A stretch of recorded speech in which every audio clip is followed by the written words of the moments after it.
Besides, my wife wouldn't know me. It is 10 a.m.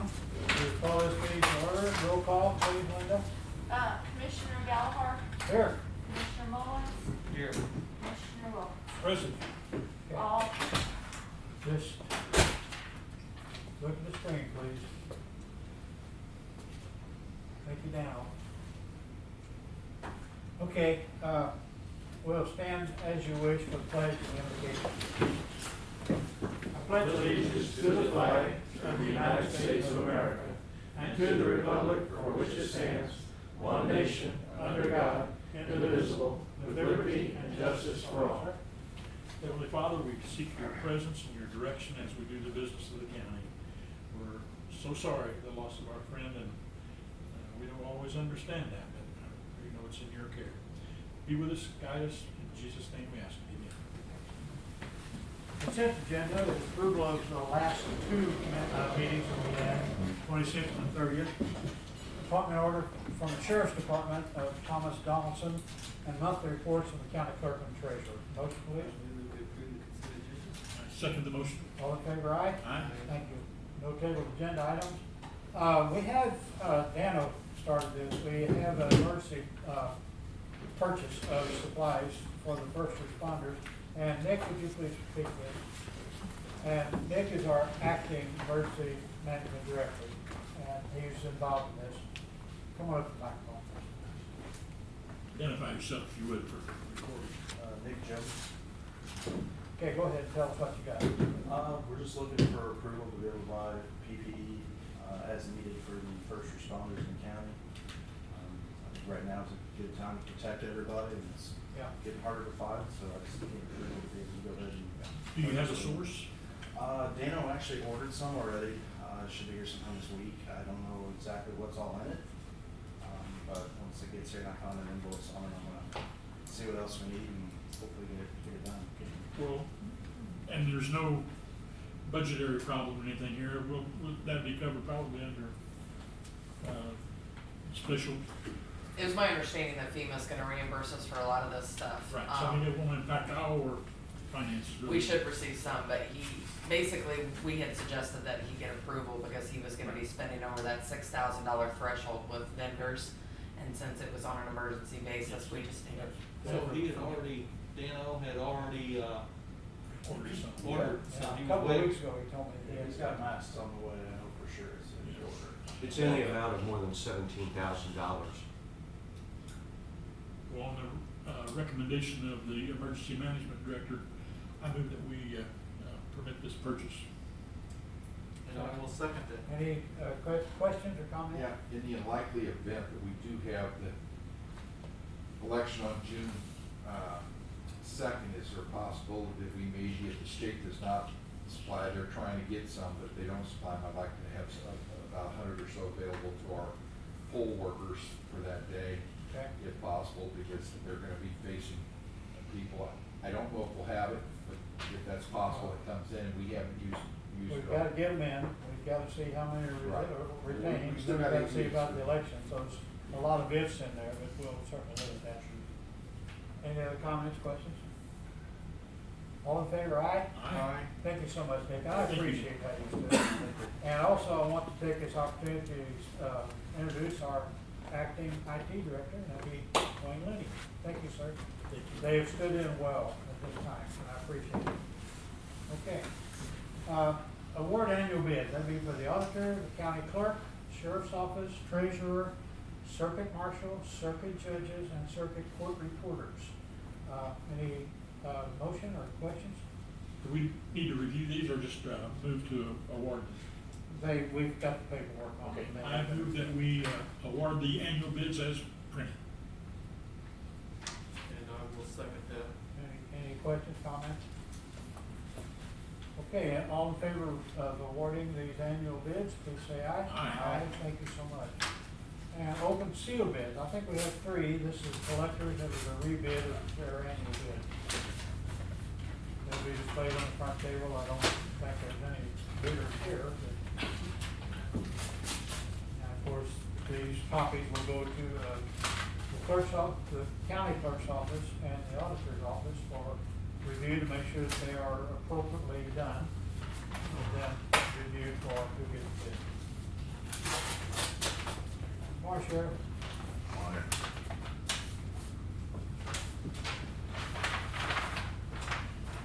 All, is that it? All three bids have been opened publicly, and they'll be left out for the meeting, and then, be collected, reviewed during the week, and possibly awarded next week. Are we meeting next week? I'm sorry, next meeting. Next week. Next meeting. Thank you, appreciate that. Senior Citizen Board Resolution. Mr. Yes. Collins.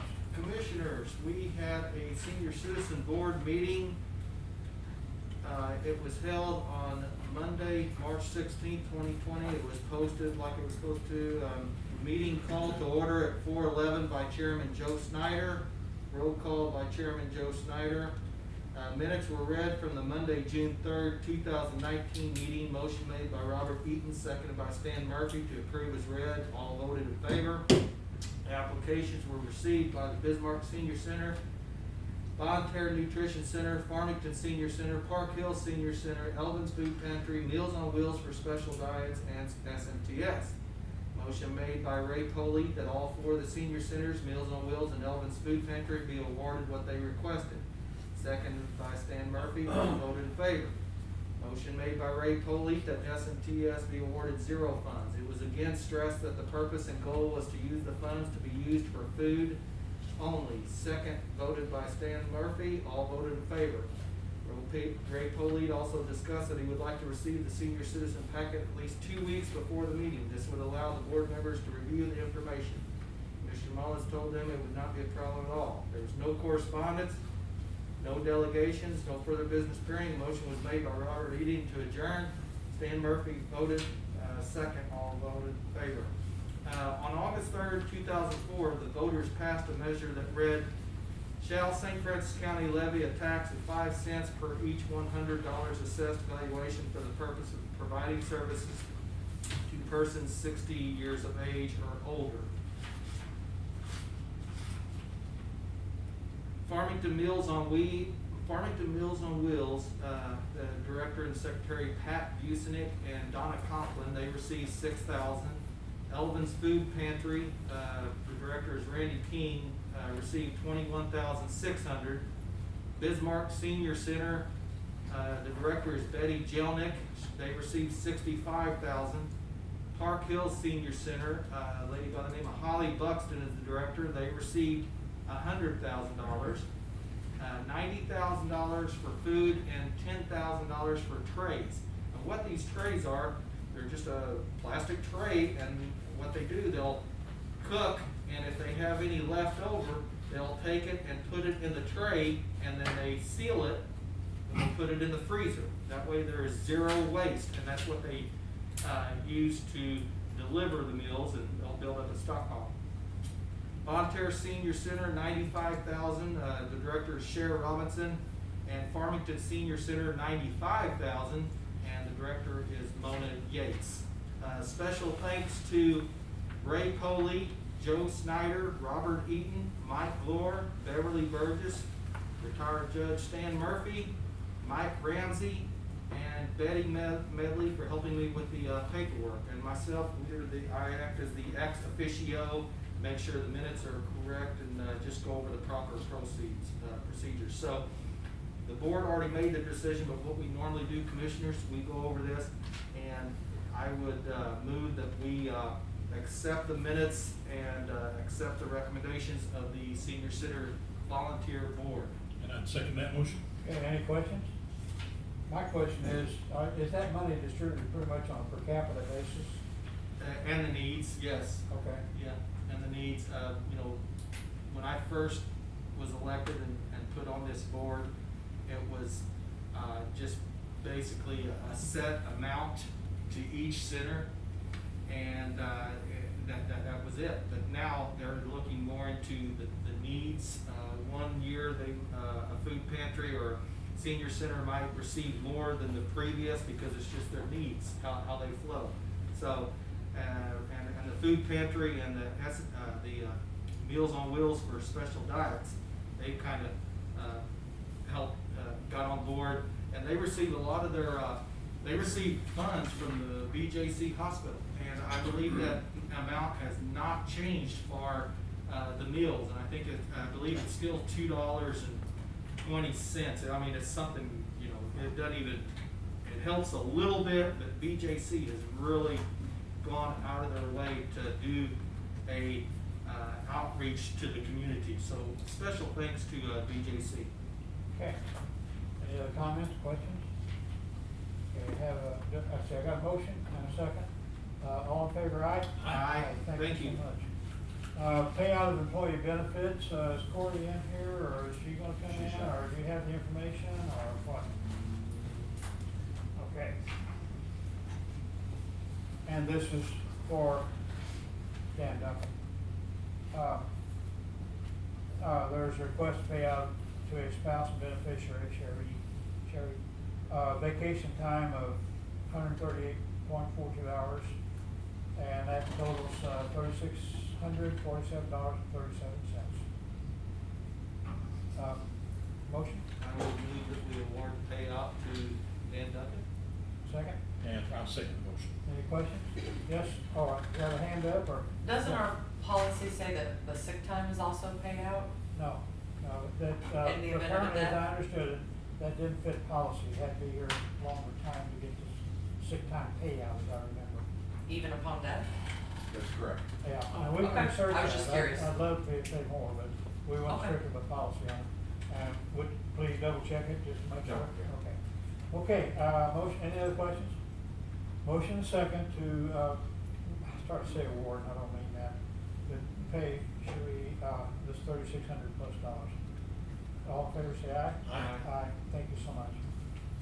Okay, On that subject, Yeah. Harold, you might say the backstoppers are coming through some, and we really do appreciate that. And then the employees and coworkers have taken up the fund that will be given to her today, but I was happy to see that since. okay, is today when she's gonna be awarded that? They said the first of the week, so it may be Okay. tomorrow. too. Well, I haven't But- seen the budget yet, so we'll need to get through that. Yeah, and then, like I said, the backstoppers, we really do appreciate them, they do a great job, helping. So, I didn't know if Dan wanted to comment on that or not. Friday, I spoke with Ron Patel, who's head of President of Backstoppers, and Dan, although he works with police and EMS and he's a firefighter, he was not on duty in any of those jobs at the time.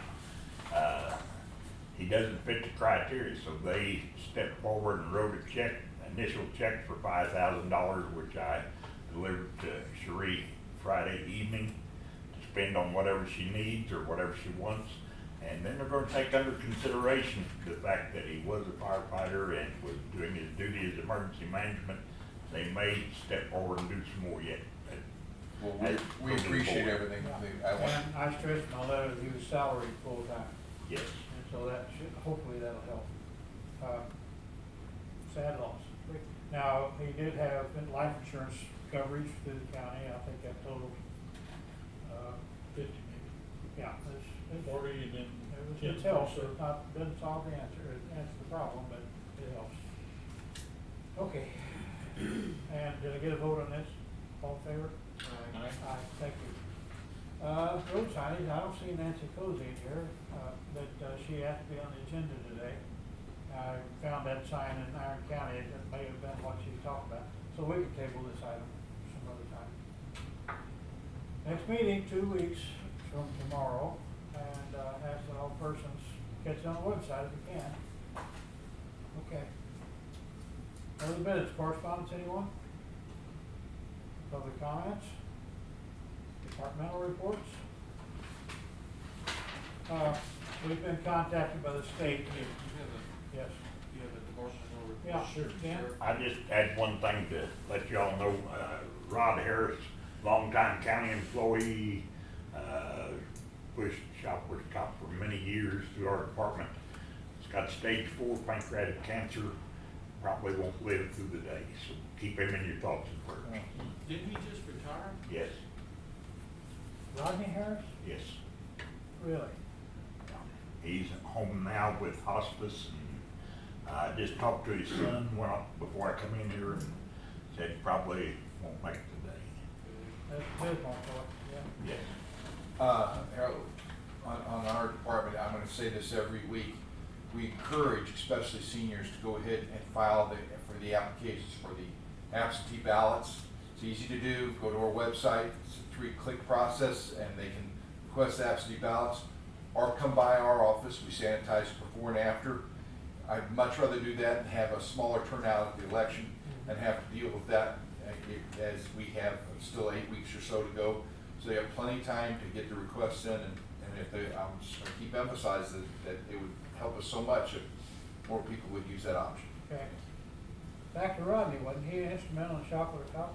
Yes, very much so, for about 20 years, and still, even since he retired, still involved with it. And his request is, when the time comes, that in lieu of flyers or any donations, that I think they're setting up an account at First State Bank to do donations for Shop with a Cop. That's what was his wish.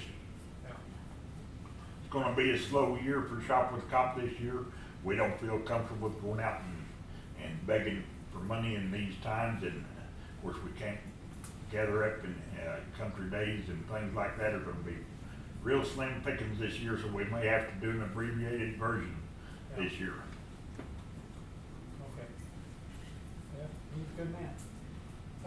We've been contacted by the state that, in my words, slower and lower for the income, money coming in this year. We know sales tax will be low. I'm guessing grants will be set back a little bit, some of them maybe.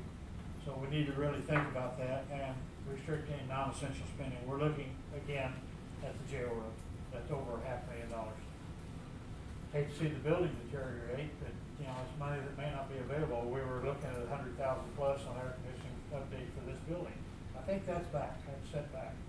So, and whatever you're thinking about, think about need now, absolute need rather than want.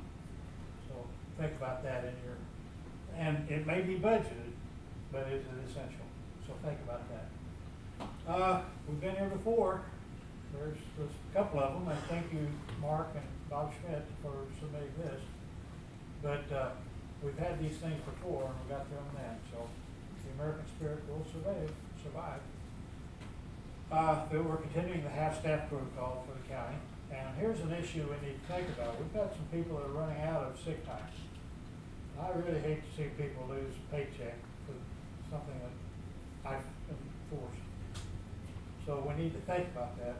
I don't want to see people with a reduced paycheck or and maybe somebody will think, well, I shouldn't go to work today, I don't feel well, but I won't get a paycheck, full paycheck, if I don't. And then they come in and not say anything about feeling well, so I'm concerned about that. Yes? Is this something that the sick leave pool could be used to help with? If you've given to the sick leave, yes, but that's the only one that Well, qualifies. that rule could be waived, I think. However, I don't know the volume that's in there. Do you? I honestly don't. Yeah, I don't know that it'd be. And do we waive a rule about applying sick leave to any time off because of this enforcement?